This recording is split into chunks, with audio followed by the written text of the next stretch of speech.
Over the last year of making this channel, I've learned so many skills, from filming, editing, to getting comfortable in front of the camera, to learning new things about cars, or even meeting new people. And for that, I'd really like to take a few seconds to thank everyone for supporting me throughout this journey. That you did so by giving a video a simple like, or commenting and sharing your experience, or reaching out on Instagram.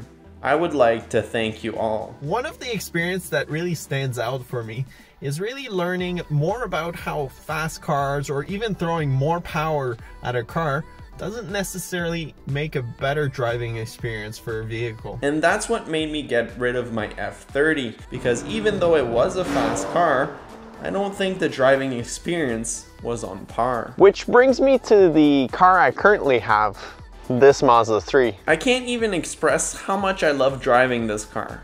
With everything that's been done to it, it's such a fun little car to toss around corners. And yes, it is a slow car, especially compared to, well, pretty much everything really. But it's a fun car. You can feel that Mazda put effort into building this economy car to make sure that it was fun to drive.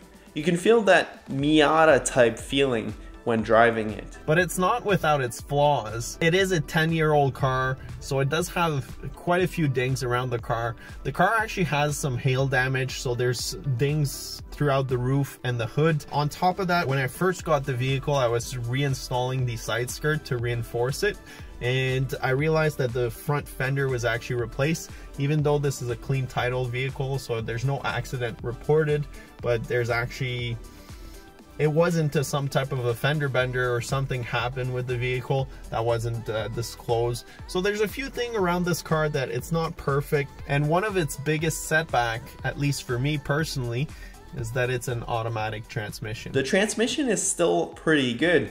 It shifts faster than a manual, and there's still a manual mode to it. But considering all those things, plus the used car market is actually going up in price, if I were to sell this car today in its stock form, I could probably get pretty close to what I actually paid for the vehicle. And that's considering that I actually put 50,000 kilometers on the car. But then, it got me thinking, a car channel without cars is not really a car channel. And since we'll be selling this car, well, I guess that means I have to say goodbye. Well, it's just I wish I had a car. I have a car channel, and I'm gonna be selling the white Mazda 3, so I don't know what I'm gonna do. Well, for one, it would have to be a manual.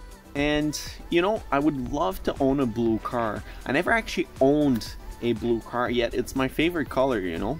And the body would have to be pretty clean. Not too many dings or dents around the car. And it would have to have a clean title.